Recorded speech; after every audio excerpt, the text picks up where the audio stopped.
Hello, and welcome to the second webinar of this two-part series on at-risk snake habitat on farms. Farms provide a lot of great habitat for snakes. At the same time, snakes are beneficial to farms and their ecosystems. Both webinars are designed to help farmers have a positive impact on snake habitat. We will go over the new best practices available for helping snakes on your property. These practices are outlined in the provincial document titled Best Management Practices for Identifying, Managing, and Creating Habitat for Ontario's Species at Risk Snakes. This document was developed in 2018 by Blazing Star Environmental in collaboration with Seaburn Ecological Services, G.G. Beck Ecological Consulting, and the Ministry of Natural Resources and Forestry. These webinars are not meant to replace the document, but instead, we hope to make it more digestible to those without backgrounds in snake habitat. We also hope this presentation will help you navigate to the correct section of the BMP should you require it. Most importantly, we hope to inspire you to protect, create, or restore snake habitat on your property. The first webinar focused on how to identify habitat for at-risk snake species and how to avoid or minimize impacts to this habitat while you farm. Today we will be discussing how to create, restore, and monitor snake habitat on your farm. This webinar is being presented by Blazing Star Environmental and Totally Restored on behalf of the Ontario Soil and Crop Improvement Association. This webinar is funded through Species at Risk partnerships on agricultural lands and provided by the Ontario Soil and Crop Improvement Association. This program provides cost-share opportunities for Ontario producers to implement best management practices on their farms to protect all species at risk. It is also funded by Environment and Climate Change Canada. Blazing Star Environmental was hired as species experts to develop and present the material done in collaboration with Totally Restored. Blazing Star Environmental is an environmental consulting firm based in Oshawa, Ontario. They're a bit unique compared to other consulting firms, as most of their work is focused on conservation and stewardship versus land development. In addition to working with land development clients and performing environmental impact studies, Blazing Star Environmental does a lot of ecological research and monitoring, and they specialize in species at risk, particularly reptiles and amphibians. They've also worked with the Ontario Soil and Crop Improvement Association on several projects related to improving habitat for species at risk on agricultural land, including developing best management practices and tools for use by farmers. Blazing Star Environmental Principal Ori Urquhart is the lead author of the Best Management Practices for Identifying, Managing, and Creating Habitat for Species at Risk Snakes that we'll be talking about over the next hour. If you were here last week, you'll remember Kayla Darling, an ecologist at Blazing Star Environmental, who presented the first part of this webinar. Now to introduce myself. My name is Michelle Hill, and I am the principal of Totally Restored. I created Totally Restored because I have a passion for amphibians and reptiles, also known as herpetiles, and my goal is to restore the wetland habitats they call home. I have a Diploma of Technology for Renewable Resources in Fish, Wildlife and Recreation, and a Bachelor of Science in Ecological Restoration from the British Columbia Institute of Technology. I furthered my skill level by completing an excavator operator training course to one day create my own wetlands. When I moved to Ontario, I completed the Ontario Reptile and Amphibian Survey course to gain a better understanding of the habitats used by Ontario herpetiles, as well as the Ontario Wetland Evaluation System training course. I am a certified ecological restoration practitioner in training through the Society of Ecological Restoration, and I volunteer for the Certified Ecological Restoration Practitioner Certification Committee. I have worked on previous projects with Blazing Star Environmental for the Ontario Soil and Crop Improvement Association, and the webinar series is being provided via collaboration between both organizations. But enough about myself, let's get into it. For those of you who attended the first webinar that Kayla presented last week, the following topics will be a refresher for you. For folks joining us for the first time this week, we encourage you to check out the previous webinar presented by Kayla for more information on the following topics. That being said, if any questions come up, please feel free to drop them in the chat and we will have time at the end of this presentation to answer them. Last week, Kayla went over how to identify these at-risk snake species, their Ontario distribution, their habitat preferences, and where they're most likely to be found on the farm. Out of the 15 snake species that live in Ontario, shown here are the 9 at-risk snake species. This is the eastern ribbon snake. It is listed as special concern. The eastern hognose snake is threatened. Eastern fox snake is endangered and threatened in the Georgian Bay population. Massasauga is endangered in the Carolinian population and threatened in the Great Lakes St. Lawrence population. Queen snake is endangered. Butler's garter snake is endangered. The gray rat snake is endangered in the Carolinian population and threatened in the Frontenac Axis population. The Lake Erie water snake is special concern. And finally, the blue racer, which is endangered. The best management practices outlined in this document were created to assist with the protection and recovery of Ontario's at-risk snake species.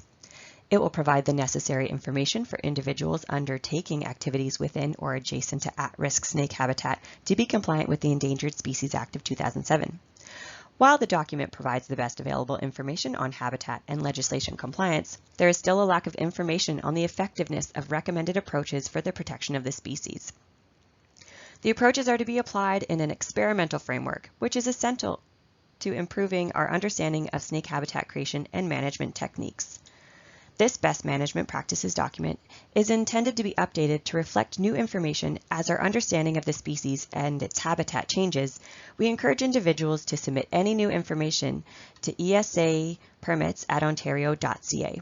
Throughout this presentation, I will be referring to this document with the specific sections outlined at the bottom of each slide. Last week, Kayla covered sections 1 through 4.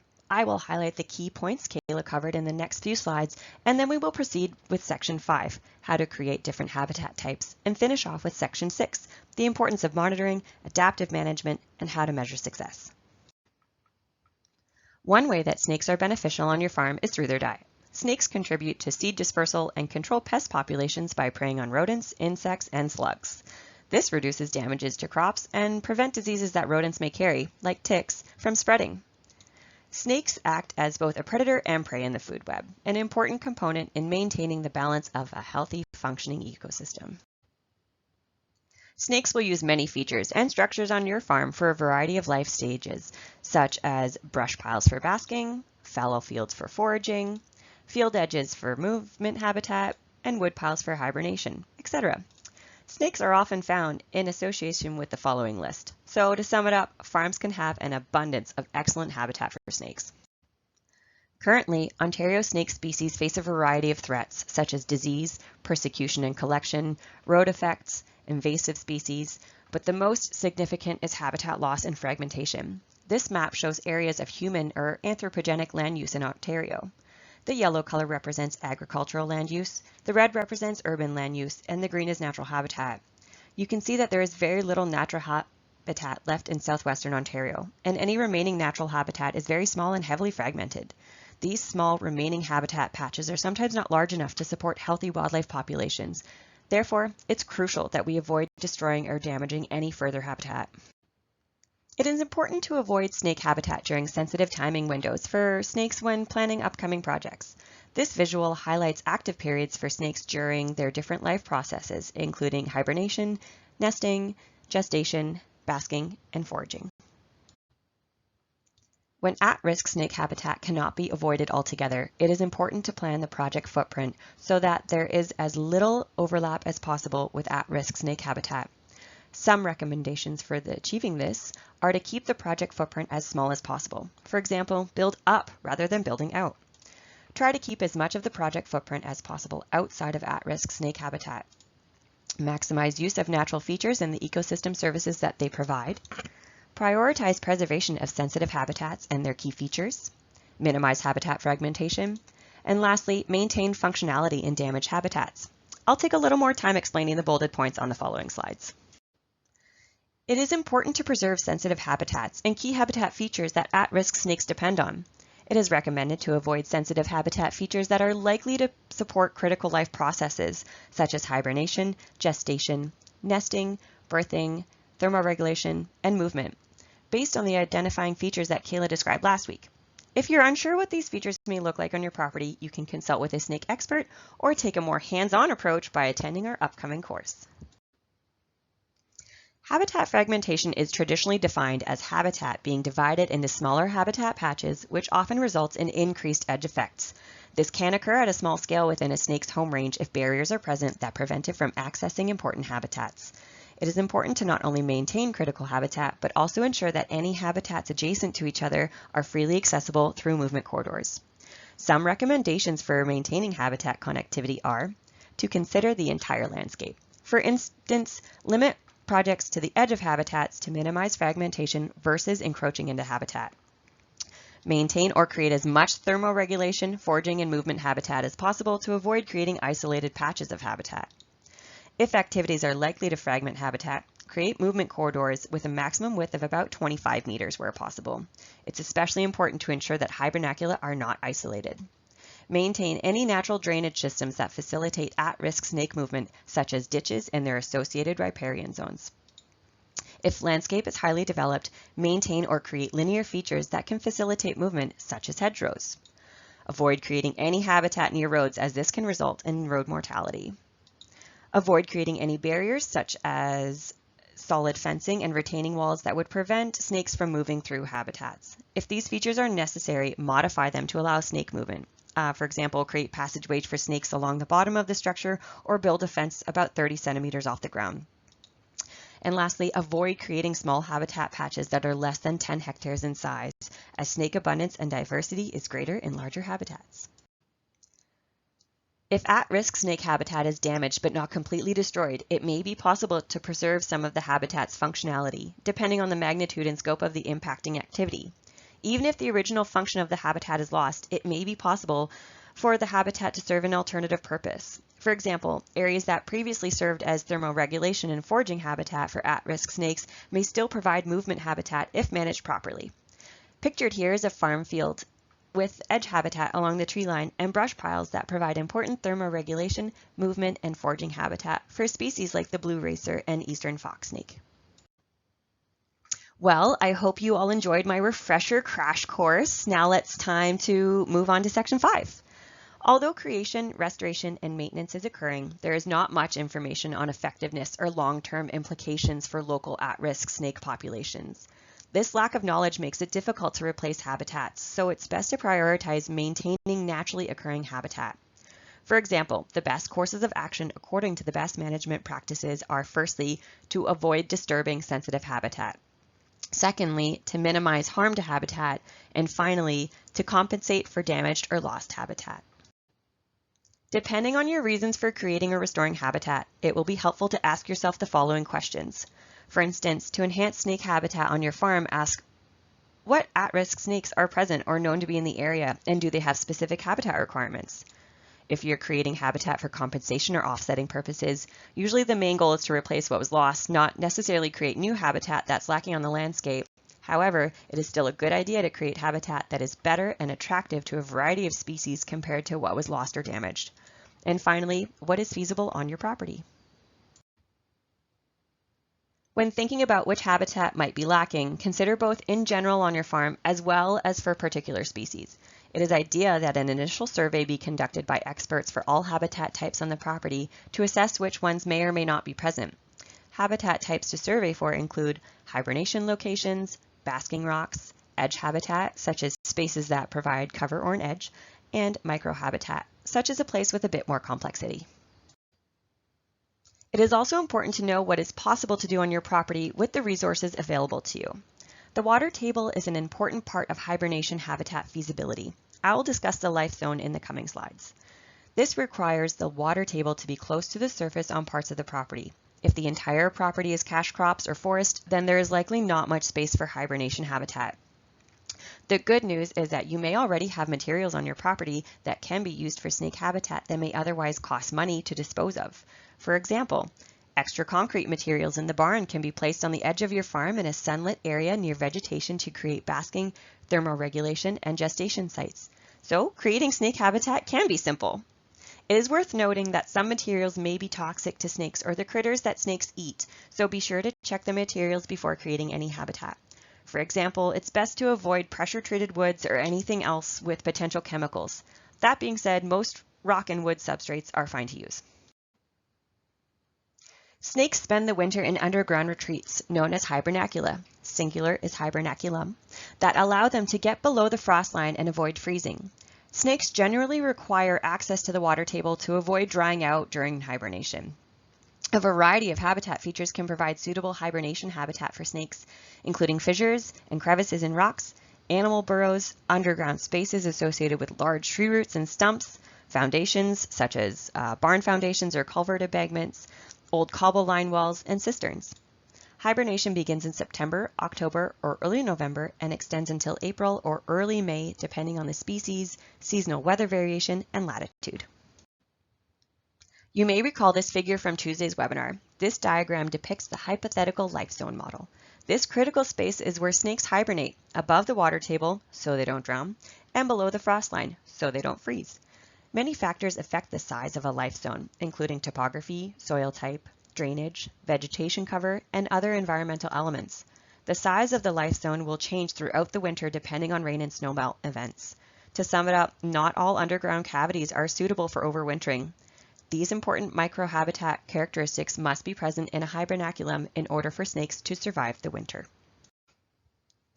Like we have mentioned, determining the presence of a life zone requires locating the average frost line depths and water table levels. Water tables can fluctuate significantly, sometimes by several meters, among and in between years, and it's necessary to monitor water table levels over multiple years prior to constructing the hibernaculum. Determine the maximum depth of the frost line using a frost tube inserted 2 to 3 meters into the ground. Monitor for multiple years until an exceptionally cold, or colder than average, winter is experienced. Determine the depth of the water table by digging or drilling pilot holes and measuring the depth at which water enters the holes during winter. The water table should reach the lower depths of the hibernaculum because snakes generally require access to the water table to avoid dehydration during hibernation. Although some water within the hibernaculum appears to be beneficial, rapid flooding of hibernacula can cause significant mortality. And I know this may seem like a lot of work, but we will be providing a field course on how to conduct monitoring to determine the life zone to support the creation of hibernacula. There are a few things to consider when you're designing a hibernaculum. Create the hibernaculum in an area where there will always be a suitable life zone between the frost line and the water table, taking into account annual variation in frost line and water table depth. Choose sites with well-drained soils to reduce the risk of flooding in the hibernaculum. Avoid constructing hibernacula in area with drainage tile because they can become blocked and result in flooding. Select a south-facing site that receives sunlight for the majority of the day for more desirable temperatures during the spring and is protected from the wind. A hibernaculum can also be created in a deciduous forest because the time of year that snakes enter and emerge from the hibernaculum, there are no leaves on the trees to block the sunlight. Ensure that suitable basking sites are available or constructed within 100 meters of each hibernaculum. Locate the hibernaculum within suitable habitat that is occupied by the target species. And select a site that's as distant as possible from known threats, such as roads, active industrial or agricultural activities, urban areas, areas of intensive recreational activity, etc. The first stage of the construction process consists of excavating a large pit at the chosen location in a bowl shape with gradually tapered slopes. As you can see here, a large excavator is digging in the early stages of hibernaculum construction. Next, install drainage features if there's a potential for rapid flooding at the site. As you can see here, they've created an overflow drainage spillway during mid-construction to mitigate potential rapid flooding of the constructed hibernaculum. The spillway is built above the grade level of the deepest part of the excavated bowl to allow some water to remain within the hibernaculum. Field stone surrounds a big O pipe and will be covered with additional fill. Stage 2 is laying the groundwork. Line the base of the pit with gravel or a sand-gravel mix. This layer can improve drainage and humidity. This image shows a sand-gravel mix layer on the bottom of the excavated hibernaculum to promote drainage. Next, position one segment of the big O plastic piping such that one end is at the bottom of the pit and the other extends up the side to the pit to the top. Repeat with at least 2 more segments of the plastic piping. Position the plastic piping so that there is at least one gentle up bend in the pipe before it descends fully to the bottom of the excavation. This bend in the pipe creates a simple trap for cold airflow. After that, drill large diameter holes into the piping, varying in orientation.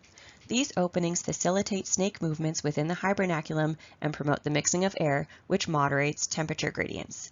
Do not drill holes into the trap section of the pipe. This bend, the perforations in the big O pipe, and a partially covered surface opening helps prevent freezing temperatures from reaching the innermost chambers of the hibernaculum. The third stage is creating the underground chambers. Start by placing irregularly shaped concrete blocks, concrete slabs, rock, and even small amounts of woody material into the excavation. Use the construction blocks to create chambers near the bottom of the hibernaculum and to keep concrete slabs from laying flat against the bottom or one another. Position materials carefully to create interconnected passageways and deep chambers through which snakes can move vertically and laterally. An excavator bucket with a thumb has more control in placing materials within the hibernaculum.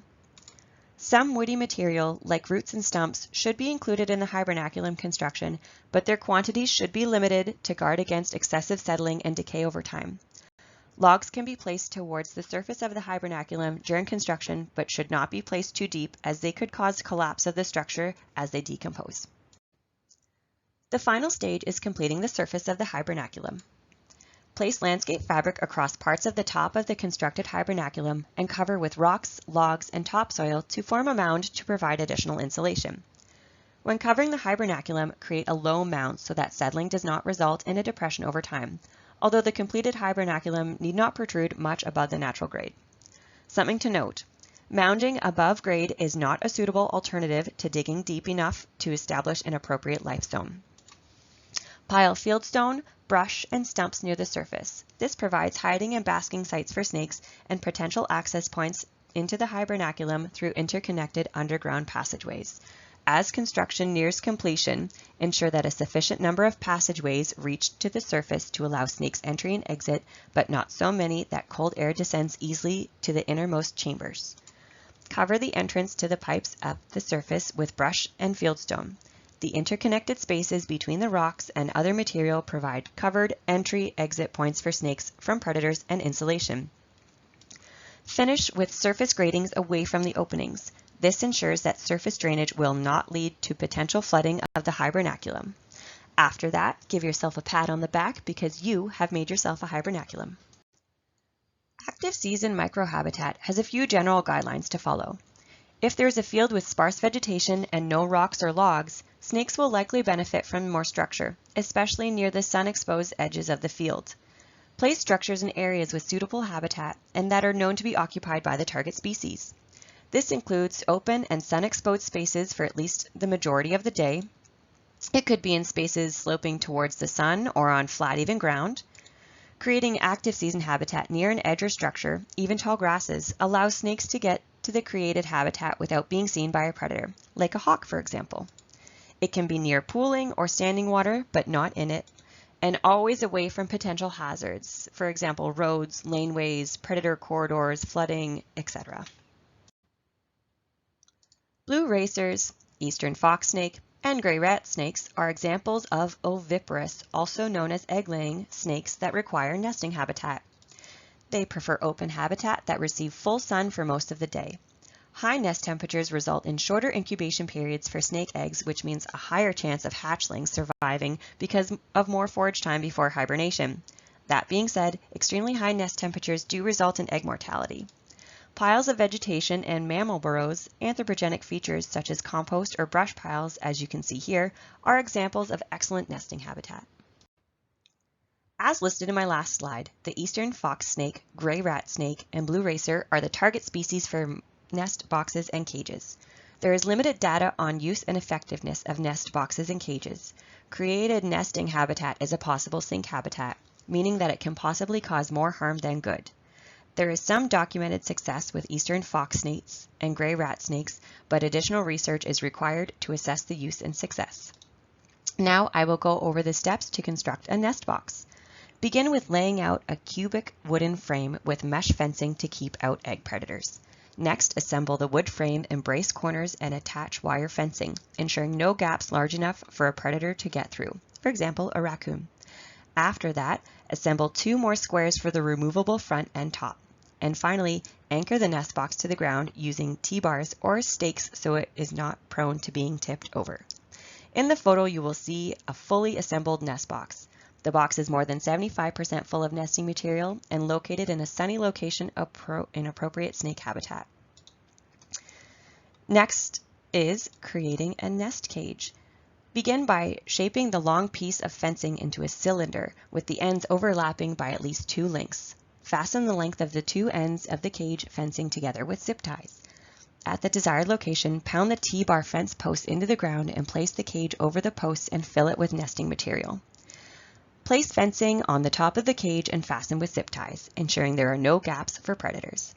The photo here shows a nest cage created for eastern fox snakes with the lid attached. The site location and nesting material are the same for both nest boxes and nest cages, but as I described, construction methods and materials may differ. They should be built in early spring and do require annual maintenance. These structures can be placed near compost or wood chip piles if they are in appropriate habitat and receive adequate sunlight.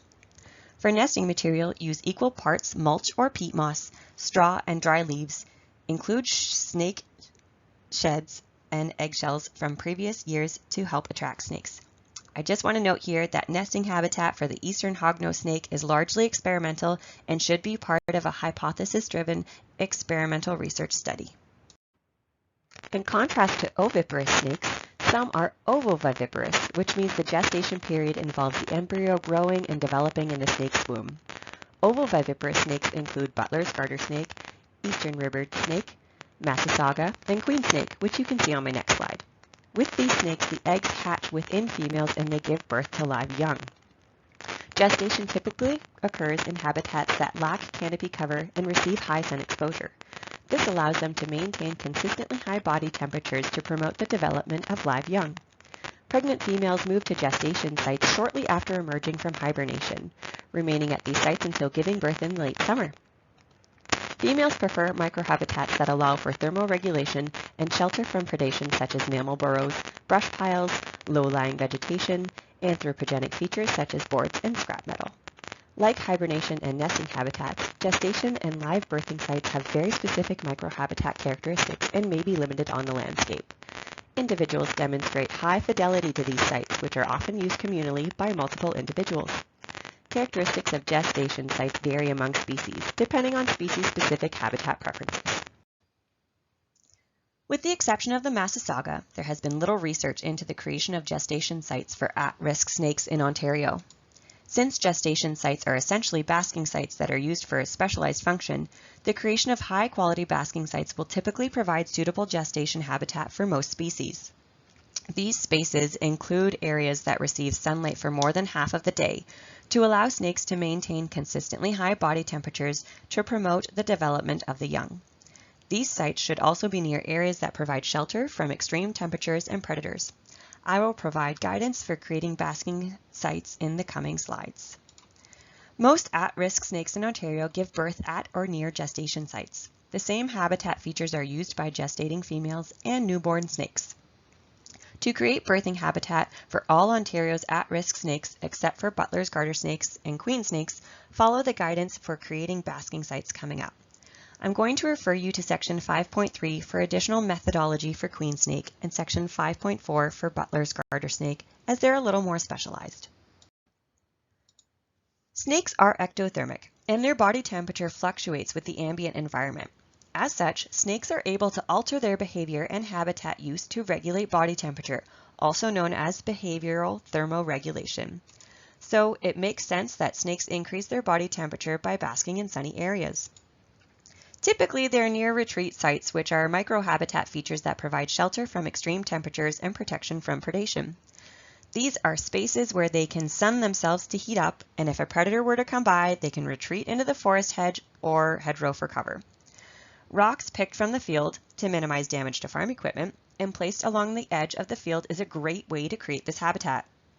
Other structures include forest clearings, forest edge, fields, meadows, gabion baskets, retaining walls, barns, wood piles, cement slabs, plywood, and other forms of debris. As seen in the photo, maintaining oldfield habitats in an early succession state provides suitable basking and foraging habitats. Placement of basking habitat is extremely important. Basking sites provide protection from predators as well as a range of thermal conditions that facilitate thermoregulation and shedding. Create basking sites in open habitats that receive sunlight for the majority of the day. We are going to go over 4 basking site designs. The first are brush piles. As you can see in the photo, a brush pile is basically a large pile of sticks and branches that can be from 1 to 2 meters tall and 2 to 6 meters wide. If constructed correctly, brush piles should be suitable as basking sites for all at-risk snake species in Ontario. A Butler's garter snake is shown here basking on a created brush pile. Next are rock or cement slabs. Similar to brush piles, this basking structure should be suitable as basking sites for all at-risk snake species in Ontario. To begin, elevate about 5 to 7 centimeters off the ground using brick or cement supports. Alternatively, elevate one side only. Use additional bricks, rocks, or cement to limit the number and size of openings under the slab to reduce openness and limit access by predators. Third are gabion baskets. These are a wire mesh filled with large rocks that are typically constructed for erosion control purposes, but can also be used to create snake habitat. The wire exterior may reduce some forms of snake predation while providing a secure location for shedding. It is unknown how many at-risk snake species in Ontario will use this structure, so it should be constructed with other basking structures as part of an experimental study, and their use should be carefully monitored and reported. Here you see an eastern garter snake basking on a gabion basket. Rock piles are the last structure and should also be suitable as basking sites for all at-risk snake species in Ontario. Create rock piles with different sized rocks or cement blocks. Use flat rocks if possible, as they have higher surface to area volume ratio and they heat up faster. Snakes demonstrate a preference for them. They also demonstrate a preference for thin, flat rocks. A wide range of thickness will allow the structure to provide a range of temperatures. This photo shows excellent placement of a rock pile along the edge of shrubs in an old field habitat. Ontario's at-risk snakes require primarily open and edge habitat for thermoregulation and foraging throughout the active season. As I have mentioned, habitats with little to no vegetative structure or complexity will generally be avoided by snakes. The addition of microhabitat features and vegetative structure is an extremely important component of the habitat creation process. There are a few methods of maintaining open habitat. For manual vegetation removal, selective logging and manual shrub removal will create tree canopy openings for snakes. Create open habitats in or near areas that are known to be used by the target species. In areas of thick shrub cover, completely remove some shrubs and create brush piles from this material. You can also use fallen trees and branch brush piles within or along the edges of clearings. Leave the stumps of all cut trees in place because they provide cover for snakes, and rotting root systems may be used as hibernation sites. The photo here shows a recently thinned pine plantation to restore oak savanna habitat with gaps, suitable for eastern hognose snake. Shrub regrowth can result in significant shading after only a few years. Restoration of anthropogenic or degraded sites, such as the restoration of agricultural fields, cultural meadows, manicured lawns, and other areas within human land use to early successional habitat will benefit at-risk snakes as well as a wide range of biodiversity. Mowing controls the growth of woody vegetation and delays the natural succession of meadows and fields into forests, especially where prescribed burns are unsafe. Recent research involves radio-tracked snakes documented an unexpectedly high mortality of Massasaugas during mowing, even with the mower blades as a height of 20 centimeters. Due to the significant risk of this activity, mowing should be restricted to the hibernation period whenever possible. A few ways to minimize snake mortality are to use a hand mower, raise the mower blades as high as possible with a minimum height of 20 centimeters, mow on rainy days, cold or overcast days, or during the weather conditions when snakes are likely to be under cover. Move slowly through the habitat with the mower. When possible, have someone walk a safe distance in front of the mower to watch for snakes, and if it's safe, move them out of harm's way. Do not mow within the immediate area around habitat features that are known to be occupied at that time of year. Habitat management activities that pose potential risk to at-risk snakes or their habitat may require authorization under the Endangered Species Act 2007. There are additional methods of maintaining open habitat, and they require extreme caution. Prescribed burns prevents fire-adapted ecosystems from succeeding into more mature habitats like shrub thickets and forest. This method can result in direct and indirect snake mortality. Great care must be taken when conducting prescribed burns to avoid or minimize their adverse effects to at-risk snakes. Follow all government rules and regulations. Do not burn the area immediately surrounding hibernacula, gestation sites, nesting sites, or live birthing sites. Use manual vegetation removal around these sensitive habitats. We want to ensure maintenance of some mature habitats and maintain habitat complexity and diversity. It is recommended to divide the site into burn and non-burn units, and only burn a subset of the burn units in any given year. Herbicide use has shown to negatively affect many reptile species as well as many snake prey species. Alternative techniques should take priority whenever feasible. The broad-scale use of herbicides, such as aerial or machine-based application, is not recommended. Herbicide application should be conducted only by a licensed applicator, following all appropriate health and safety measures and federal and provincial regulations. As I mentioned in the last slide, habitat management activities that pose potential risk to at-risk snakes or their habitat may require authorization under the Endangered Species Act 2007. Ensure you meet all legal requirements and obtain all permitting required before implementing these options. Expert consultation is highly recommended.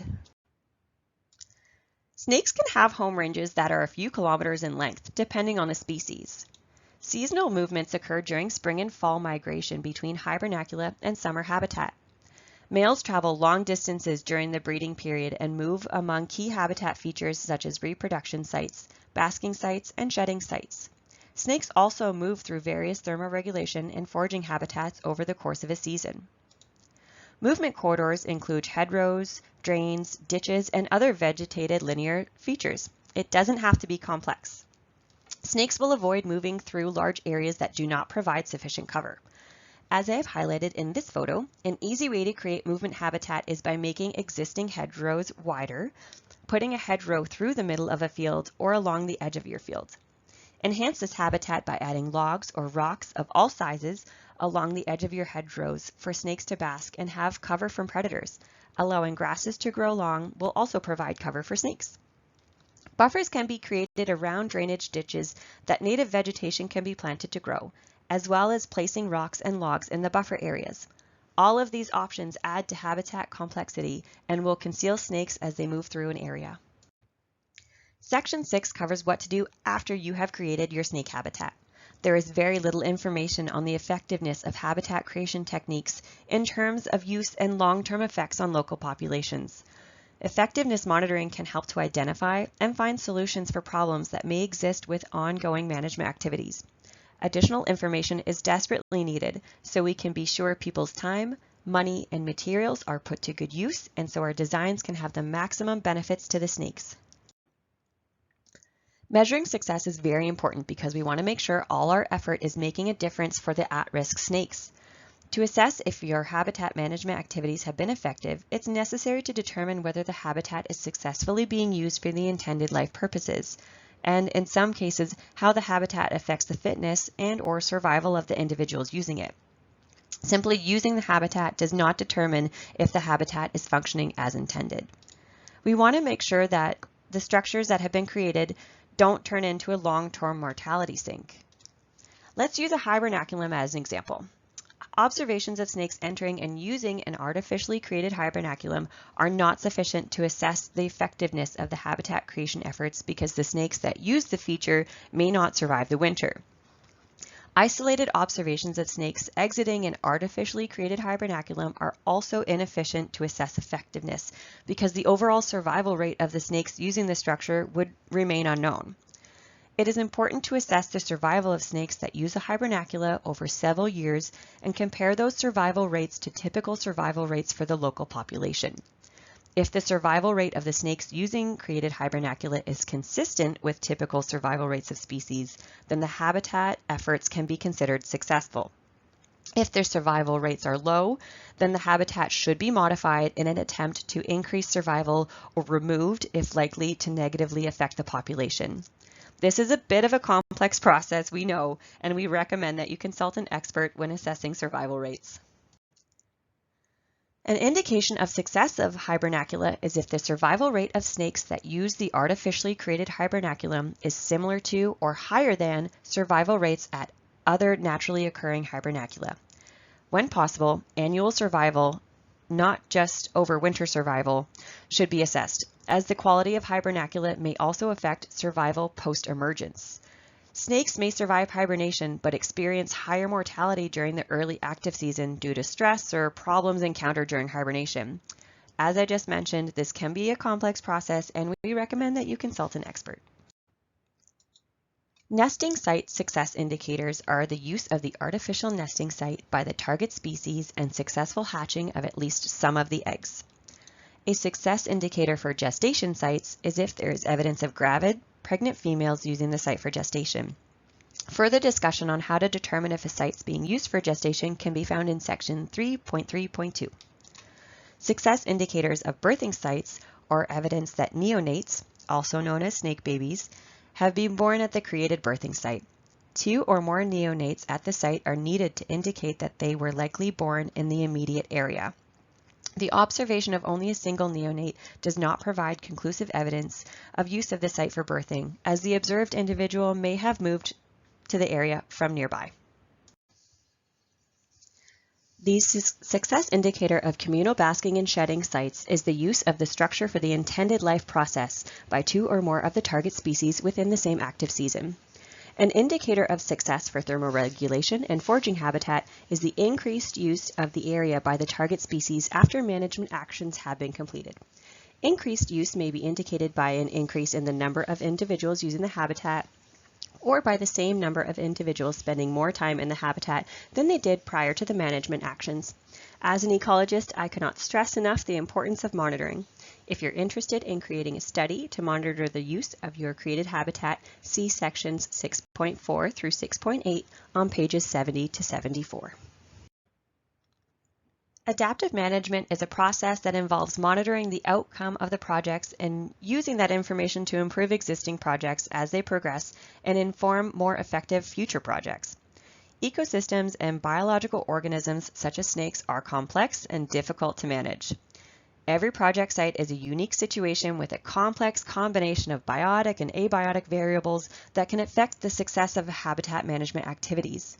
There is a great deal of uncertainty with respect to optimal techniques for creating at-risk snake habitat. It's recommended that habitat creation projects be treated as experiments with an adaptive management framework. Effectiveness monitoring is an integral part of this process because the data that are generated are used to test hypotheses about the habitat creation techniques.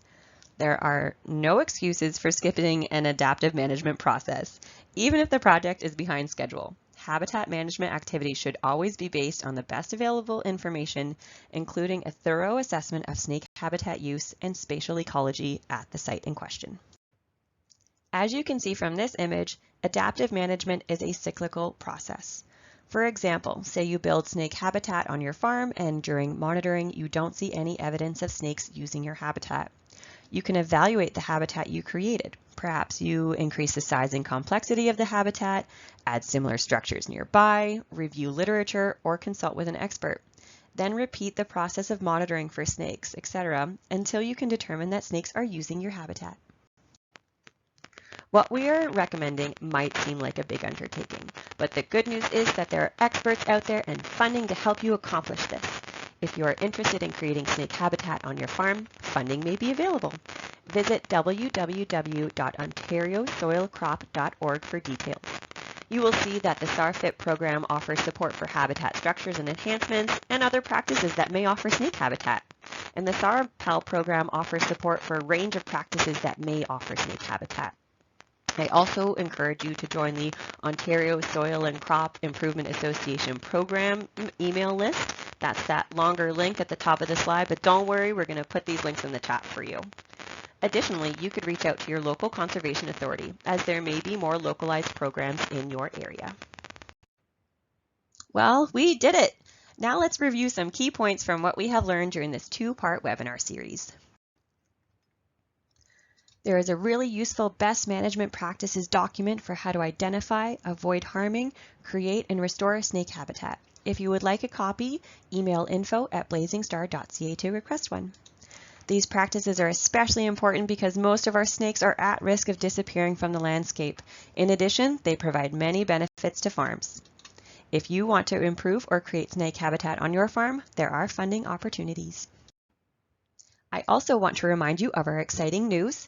Blazing Star Environmental and Totally Restored will be holding a hands-on workshop about the topics presented in this webinar series: identifying, creating, restoring, and monitoring snake habitat. If you're interested, please email training@blazingstar.ca so we can let you know when registration has opened. If you have additional questions, feel free to email info@blazingstar.ca. And in case you missed something or would like to see our presentations again, both presentations will be posted on the Ontario Soil and Crop Improvement Association website in the near future. And on that note, I wanted to thank you all for your time and attending this webinar series. I'd love to open the floor now for your questions.